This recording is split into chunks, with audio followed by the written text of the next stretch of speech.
Hi guys, welcome back to PBTV, and today we are talking about something a little bit different because I don't usually touch on this stuff, but we have a new M1 Garand in now that is an AEG, and I think it is probably one of the better versions when it comes to gameplay and skirmishing rather than the 100% accurate ones. We've changed some bits on it that are obviously nothing to do with one-to-one accuracy and just gone purely for some very, very good airsoft features. So we're going to start at the front, work our way back. Obviously, externally, there's not a lot to talk about, but we'll dip inside this thing and then take it outside and show you it shooting. So the first thing, as I say, most of the time, you do have a threaded barrel, but on this, obviously, World War II, you're not really putting any cans or anything on this, so it is as it stands out the box. You've got your front sight and a standard front end. Coming a little bit further on, we do have a bayonet lug at the front if there's anything to attach to this,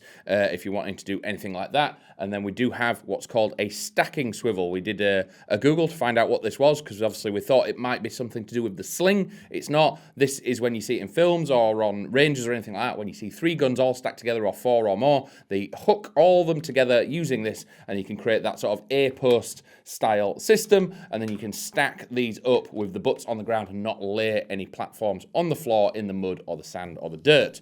We do then have the very, very, very nicely coloured wooden body on this thing. I think the actual finish on it is really, really nice. Love that sort of dark effect. And we've got all the metal workings and the sling point at the front here. But as you can tell, this thing is a heavy beast. Coming at about 3.7 kg because it is real wood, and it is a wide lump of wood as well. Obviously, back in the day, obviously, they can't really shrink things down and manufacture as they do now, so it has to be big, bold, and brash to hold all that pressure in of what that cartridge was trying to do back then.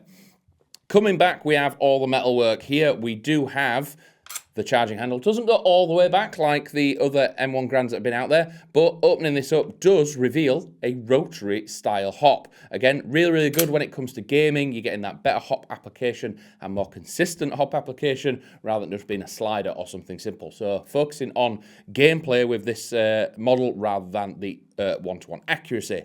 Another thing that's very different accuracy-wise is we've got a couple of controls on the left-hand side here. Obviously, there was no semi and auto switch on the left-hand side of a real M1 Garand back then, but on this we do. We've got semi in the upright position and full auto just slightly flicked back. And this bit here, which is normally the sort of ejection button, if you want to hold back or eject rounds from the real one, pressing this is actually the mag release. This drops out the 30 round, it's very, very small, but this is a 30 round magazine, and then you can simply latch this back in place there. Whilst we're down here, controls, obviously the trigger. This little switch here is your safety. I mean, it's nice and easy to feel this thing when you go for your trigger and you can feel it. You can just drop it forward and you can go for the trigger and then lock it back again.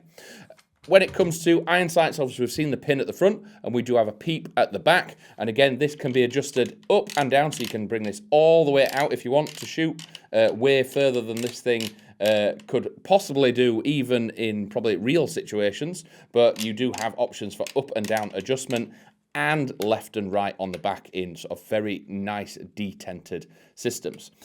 All the way at the back, we have another sling loop just underneath here, and right at the back here, when I open this up, a nice, easily accessible battery compartment just in there where you can fit a very nicely sized battery.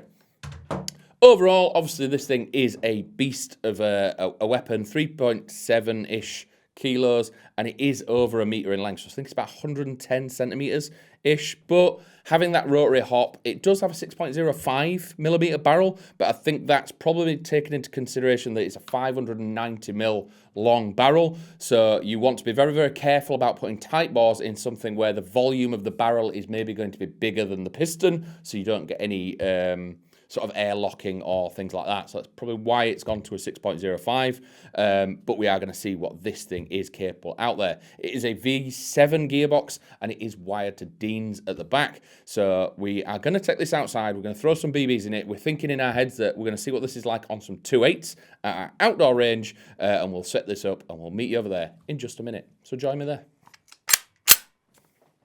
So we've made it outside, guys. As you can see, we've set this thing up. There's a few corrections that we need to make. Obviously, we said it was a 30-round magazine in the video, but what we found is A&K say that this is a 22-round magazine, and what happens if you fill it all the way up to 30, you can get some sort of double feeds, so there's a little bit too much pressure in the magazine. So 22 rounds, we've set the hop. The hop does keep continuously spin, so when you get to a point that you're happy with, if you carry on going, it does then click reset, and you're good to go. So we've thrown some 2.8s in this, and we're going to see what it's like at our close and far range, and then I will try it on the fun button. But just close,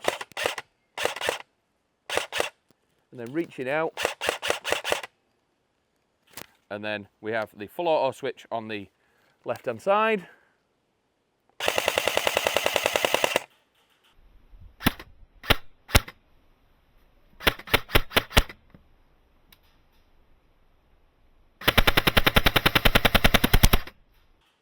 And as you can see, reasonably reaching out there. There's a little bit of lobbing, but obviously we don't have a tightbore barrel in this. It is a 6.05, but more than comfortably getting out there. And just a correction about the magazine. So again, pressing the right hand side, you can get the magazine out. And what we have found is when you're filling BBs, if the BBs stop here, then you're good to go. Any more than that, and it's going to put too much pressure in the hop unit, and you might have a couple of sort of off-target BBs. But impressed with it. It is a stunning bit of kit if you're after something that is more akin to gameplay rather than the one-to-one recreations, but it is still accurate in its own right. So let us know if this is something that you want to run in-game, whether or not you'd trick it out in a different way with some accurate slings or a plastic bayonet or anything. Let us know down below. But if that is everything for today, thank you very much for watching, and I'll catch you in the next one. Bye.